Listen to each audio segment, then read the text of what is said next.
فلسطین کی سرزمین پر مسلمانوں کی پوزیشن کی. ہم سے زیادہ انٹرنیٹ کا استعمال آپ کرتے ہو, ہم سے زیادہ یوٹیوب فیس بک استعمال آپ کرتے ہو. دیکھو ان کے گھروں کا حال, غور کرو, سوچو, توجہ کرو. نہیں دیکھی وہ کلپیں؟ ایک ماں کے 2 بچے, دونوں شہید ہو گئے, اس کی گود اجڑ گئی. میں یہاں جو مائیں اور بہنیں موجود ہیں ان سے کہنا چاہتا ہوں, کسی ماں کی گود کا درد ایک عورت سے زیادہ کون محسوس کر سکتا ہے؟ لیکن ہم کیا کر رہے ہیں پتہ ہے؟ ہم اتنا بڑا کارنامہ انجام دے رہے ہیں اس میں, فلسطین کے مسلمانوں کے اس میں, کہ جو ویڈیو اور جو کلپیں اور فوٹوز آ رہے ہیں بس ایک دوسرے کو گروپ میں شیئر کر رہے ہیں, دیکھو یہ ہو رہا ہے, یہ ہو رہا ہے. ان کے لیے کیا کیا؟ ان کے دکھ میں کہاں شریک ہو تم؟ بتاؤ. اللہ کے رسول صلی اللہ علیہ وسلم نے فرمایا مومن ایک جسم کی طرح ہوتا ہے. بے شک بے شک.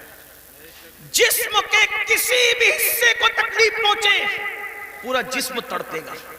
آنکھ میں اگر کچرا چلا جائے آنکھ روئے گی, دماغ مشورہ دے گا, ہاتھ حرکت کرے گا, پلان بنے گا, کچرا نکالا جائے گا.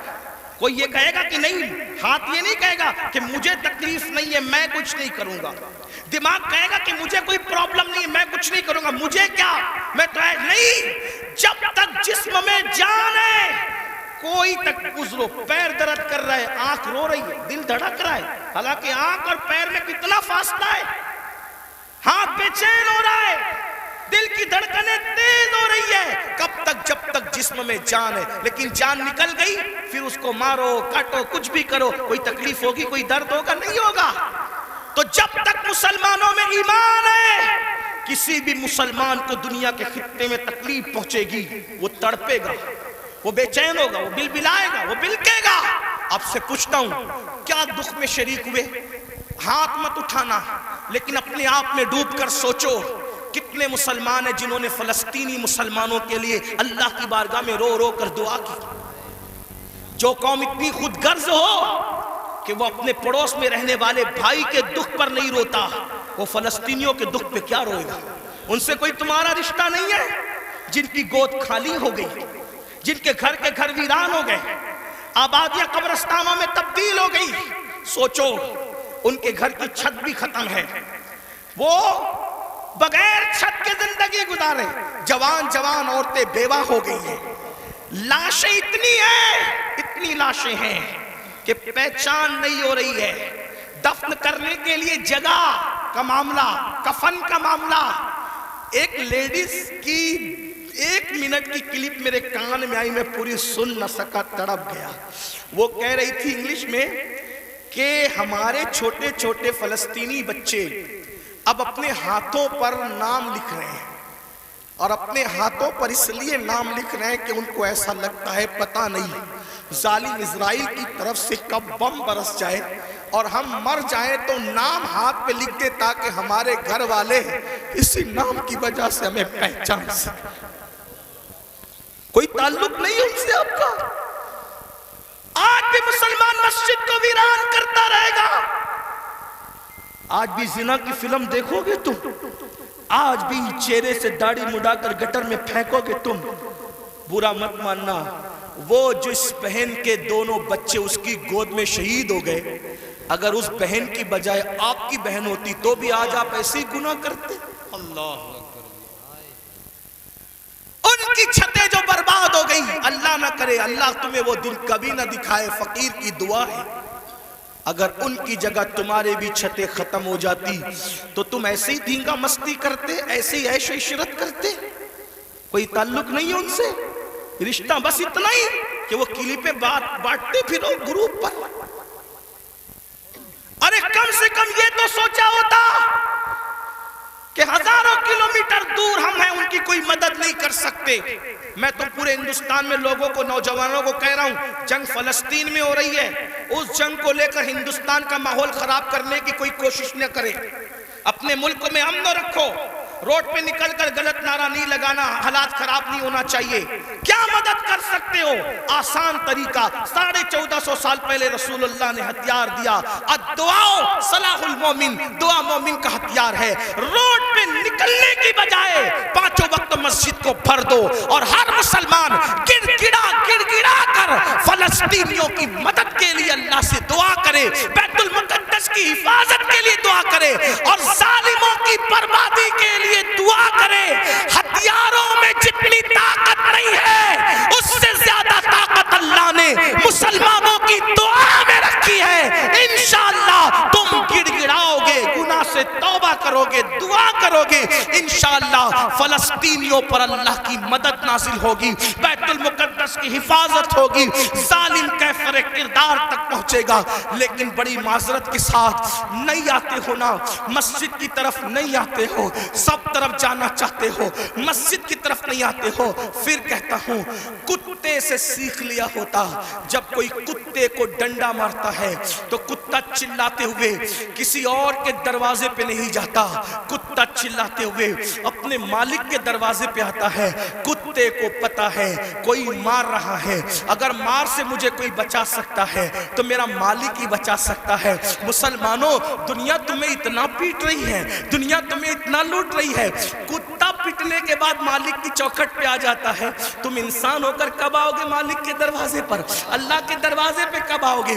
یاد رکھنا، کل بھی اپنے مسائل کا حل اللہ کی چوکھٹ پہ تھا، خدا کے در پہ تھا، آج بھی اپنے مسائل کا حل اللہ کی بارگاہ میں ہے۔ پلٹ آؤ اللہ کی طرف، کہیں پناہ نہیں ملے گی، پناہ ملے گی تو اسی کی بارگاہ میں ملے گی۔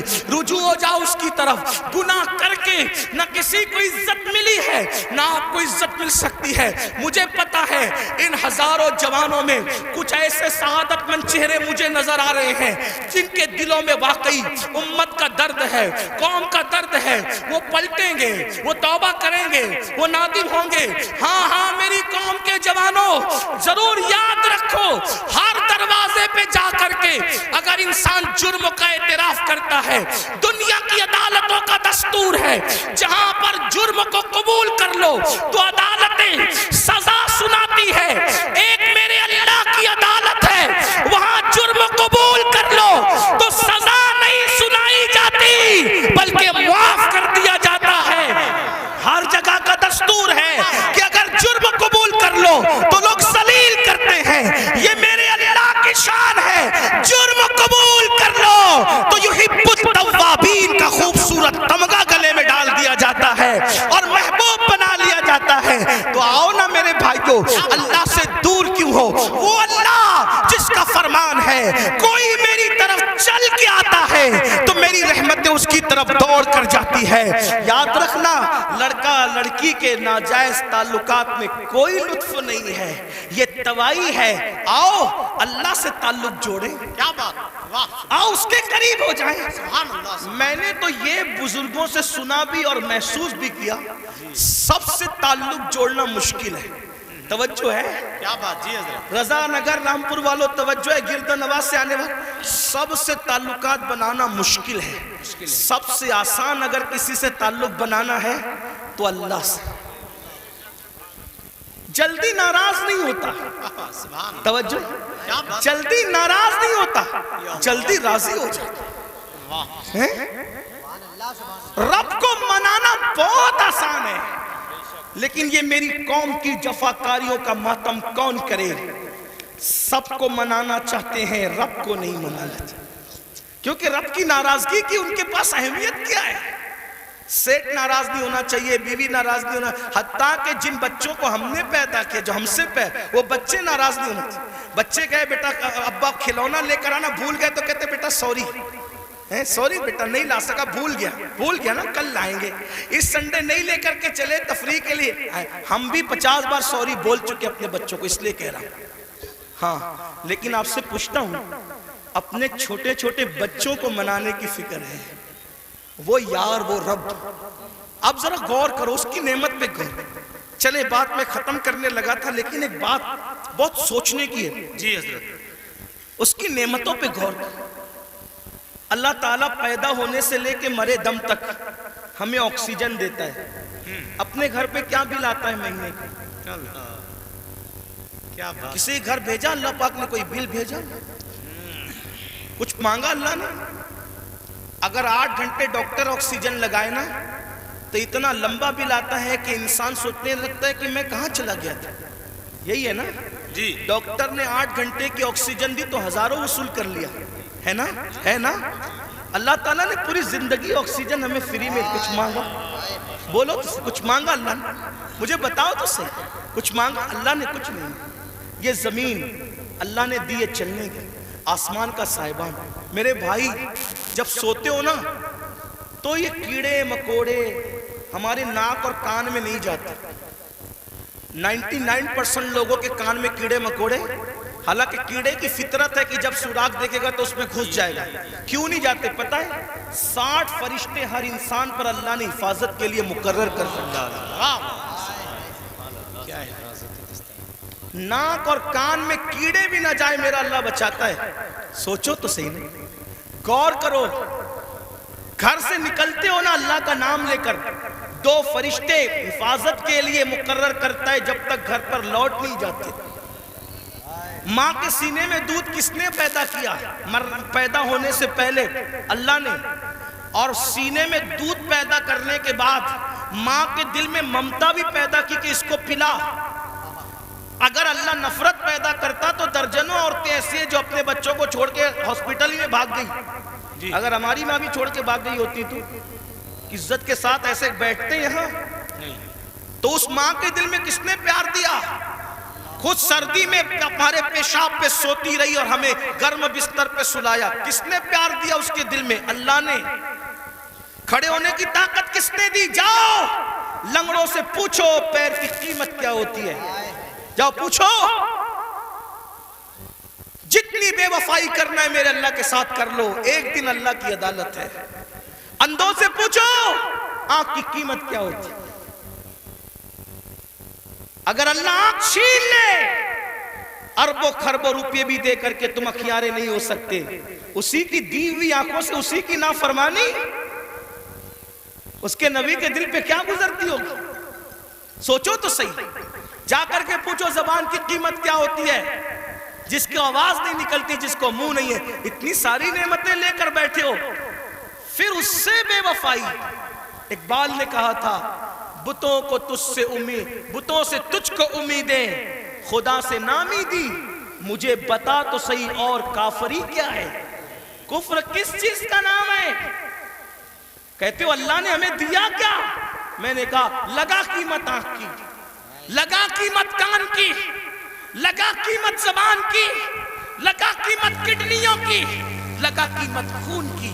ارے جن کو ڈائلیسس کیا جاتا ہے ان کو کتنے روپے ہر مہینے خرچ کرنے ہوتے ہیں، میرا اللہ روزانہ تازہ خون پیدا کرتا ہے۔ کچھ مانگتا ہے اس کے عوض میں؟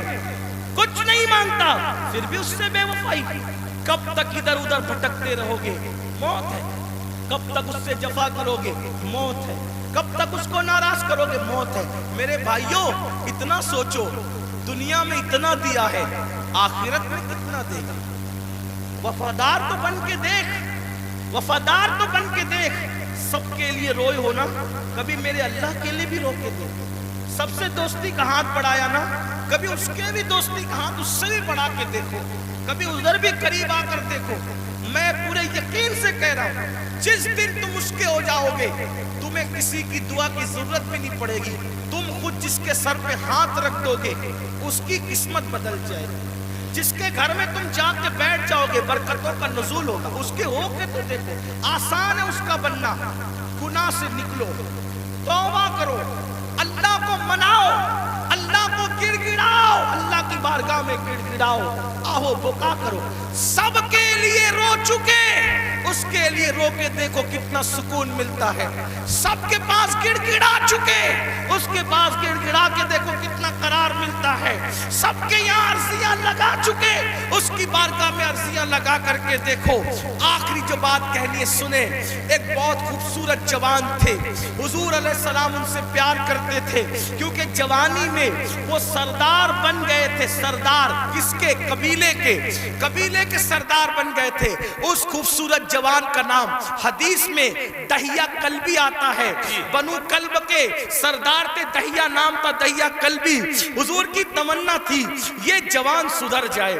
یہ جوان, حضور جوانوں سے بہت پیار کرتے تھے اور جوانوں کے سدھرنے پہ حضور کو بڑی خوشی ہوتی تھی. اور حضور علیہ السلام جن جوانوں کے پیچھے کام ہوتی تھی ان جوانوں کے لیے بہت دعائیں بھی کرتے تھے, اس لیے کہ جوان جوان ہوتا ہے. حضور کی خاص توجہ جوانوں کی طرف تھی. دیکھو حضور علیہ السلام کے صحابہ حضور کے پردہ فرمانے کے تقریباً آدھی صدی تک کے لوگوں کی رہنمائی کرتے رہے, بلکہ پونا صدی تک. تو جو لوگ سب جوان تھے تبھی تو نا. سعد ابن ابی وقاص اس وقت جنگ میں شریک ہوئے جب ان کے چہرے پہ داڑھی بھی نہیں نکلی تھی. مولا علی 9 سال یا 8 سال کی عمر کے تھے جب آپ نے کلمہ پڑھا. حضرت سیدنا فاروق اعظم 30-32 سال کے تھے جب آپ نے کلمہ پڑھا. حضور نے ٹارگٹ جوانوں کو کیا, اس لیے میرا بھی دلچسپی کا عنوان میری قوم کے جوان ہے. مجھے پتا ہے جب کوئی جوان سدھرے گا انقلاب آئے گا, بلکہ جوان سدھرے گا تو بڈھے اور بچے دونوں سدھر جائیں گے. کیوں؟ کیونکہ جب جوان بیٹا مسجد جائے گا, جوان بیٹا مسجد جائے گا تو بوڑھا تو شرم کے مارے مسجد آنا ہی ہے کہ وہ سدھر گیا, اب میرے پیر قبر میں لٹک رہے, میں گھر میں کیسے بیٹھوں. اس نے تو سدھر نہیں ہے. لیکن جوان باپ کو جب بچہ مسجد جاتے دیکھے گا تو بچہ باپ کی انگلی پکڑ کر خود ہی جائے گا. تو ایک جوان سدھار دو, گھر کے 2 خود ہی سدھر جائیں گے. اس لیے اقبال نے بھی جوان کو ٹارگٹ کیا, کہتے نہیں تیرا نشیمن قصر سلطانی کے گنبد پر, نہیں تیرا نشیمن قصر سلطانی کے گنبد پر, تو شاہی ہے بسیرا کر پہاڑوں کی چٹانوں میں. اور عقابی روح جب بیدار ہوتی ہے جوانوں میں, نظر آتی ہے ان کو اپنی منزل آسمانوں میں. چھوڑ دو گناہ, اگر جوانی میں گناہ چھوڑ دو گے اللہ کے محبوب بن جاؤ گے, اللہ کے مقبول بن جاؤ گے. جوانی میں گناہ چھوڑ دو گے, توبہ کرو گے, جنت میں رسول اللہ کا پڑوس نصیب ہوگا. اگر جوانی میں گناہ چھوڑ دو گے اللہ بڑھاپا عزت سے بھرپور کر دے گا. جو لوگ جوانی میں گناہ چھوڑتے ہیں اللہ انہیں عزت والا بڑھاپا عطا کرتا ہے, وقار والا بڑھاپا عطا کرتا ہے. تو یاد رکھیے. اور پھر یہ سب کے سب جوان, مجھے بہت خوشی ہوتی ہے کاش کہ یہ جوان, میں آپ کو یہ نہیں, دیکھیے ایک مشورہ دیتا ہوں علماء کرام, اگر میں غلطی کروں تو میری اصلاح کریں. میں آپ کو لباس بدلنے کے لیے نہیں کہہ رہا ہوں, آپ کوئی لباس پہنیے شریعت کی حد میں رہ کر.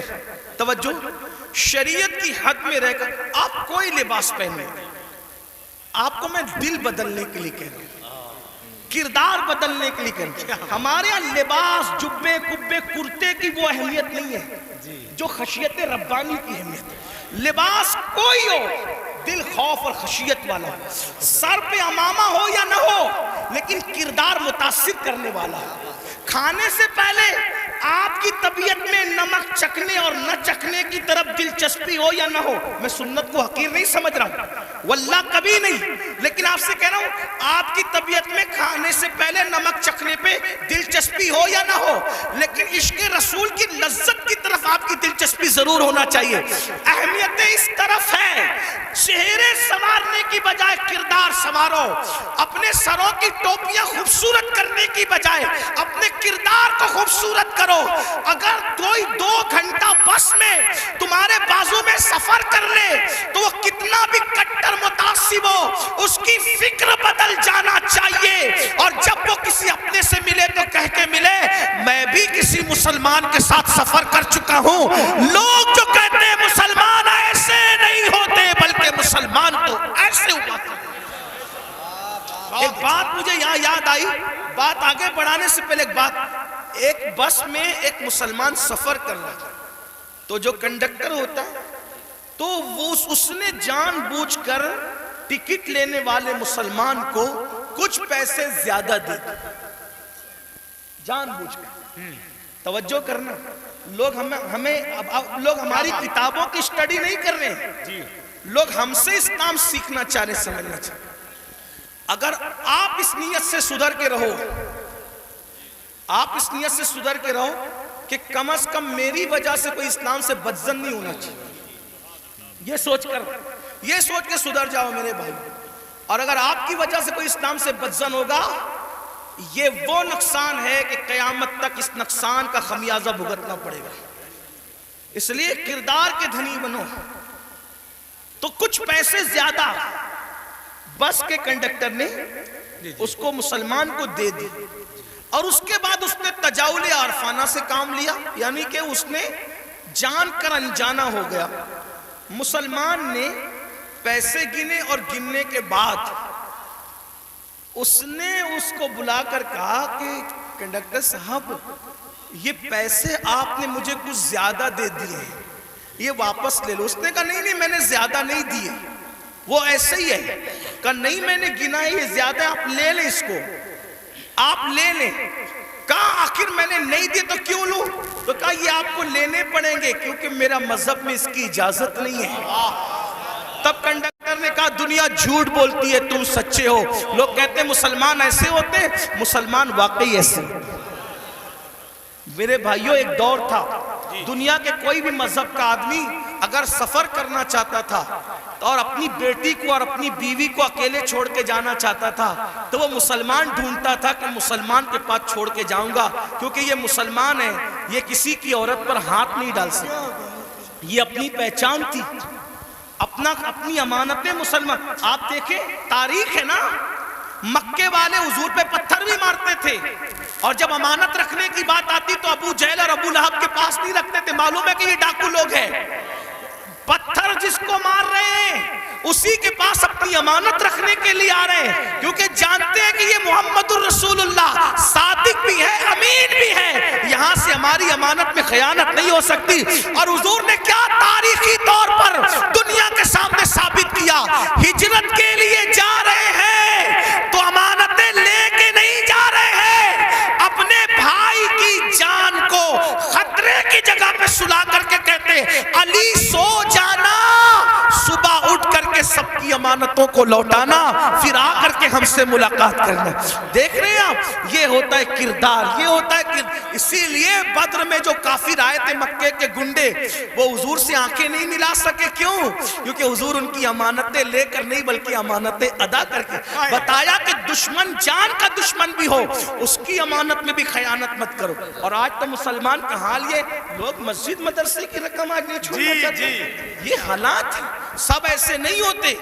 لوگ جو ہے وہ ابھی سننے میں آتا ہے حج کا پیسہ لے کے بھاگ گئے, عمرہ کا پیسہ لے. اے مسلمانوں کچھ تو خیال کرو, کیا بات ہے, حج عمرہ کا پیسہ لوگ جو روپیہ 2 روپیہ جوڑ کر کے, غریب لوگ کیسے جوڑتے ہیں, لوگ لے لے کر کے بھاگ جاتے. سوچو تو صحیح نا, انداز تو کریں کتنا گرے گا انسان, کوئی حد ہے گرنے کی. ایک وقت تو وہ تھا اور ایک وقت یہ ہے. لوگ امانتیں ہمارے پاس رکھتے تھے, بیویاں بچیاں ہمارے پاس چھوڑ جاتے تھے, یہ خیانت نہیں کریں گے. اور آج مسلمانوں کے محلوں میں لوگ گھر نہیں لیتے, یہ حال ہے. تو چلے بات کو میں سمیٹ رہا تھا, کیا عرض کر رہا تھا کہ حضور کی تمنا تھی کہ دہیہ کلبی مسلمان ہو جائے جی, کیونکہ دہیہ قبیلے کے سردار تھے. حضور نے دعا بھی کی اللہ تعالیٰ دہیہ کو ایمان کی دولت عطا. دہیہ آئے تھے بڑے خوبصورت, دہیہ قلبی جب آئے تو حضور نے ان کی تالیف قلبی کے لیے چادر بچھا دی. دہیہ نے چادر اٹھائی, عرض کی آقا میں اس چادر پہ بیٹھنے کے قابل نہیں ہوں. اور پھر عرض کی آقا میں تو کلمہ پڑھنے آیا ہوں, غلاموں میں شامل ہونے آیا ہوں. حضور خوش ہو گئے, فرمایا کلمہ پڑھ لو. کا نہیں حضور ایک عرض کرنا ہے کہ میں نے اپنے قبیلے کی 500 لڑکیوں کو اپنے ہاتھوں سے دفن کیا زندہ. تو جو 500 لڑکیوں کا قاتل ہو وہ کلمہ پڑھے گا تو کیا اس کے گناہ معاف ہو جائیں گے؟ اس کے گناہ معاف ہو جائیں گے. حضور نے سر جھکا لیا. جبریل آئے, یا رسول اللہ, اللہ سلام فرماتا اور کہتا ہے بولو اس کو کہ پڑھ لے ایک مرتبہ لا الہ الا اللہ محمد الرسول اللہ. صرف 500 لڑکیوں کا قتل ہی نہیں اور بھی کچھ کیا ہے تو سب معاف ہو جائے گا. حضور نے کہا پڑھ لا الہ الا اللہ. جو کلمہ پڑھتا ہے لا الہ الا اللہ, اللہ کلمہ پڑھنے سے پہلے کے سارے جرائم معاف کر دیتا ہے. دہیہ نے کلمہ پڑھا, حضور رونے لگے. صحابہ نے پوچھا حضور خوشی کا مقام ہے کیوں روتے ہیں؟ آقا فرماتے کافر کلمہ پڑھے تو سب مٹ جائے, اگر مومن یہ کلمہ پڑھے تو خدا اسے کیا مقام عطا فرمائے. تو اللہ کے بندوں توبہ کرو, اللہ کی طرف آؤ. اللہ پاک سے دعا ہے اللہ سب سے پہلے مجھے آپ کو عمل کی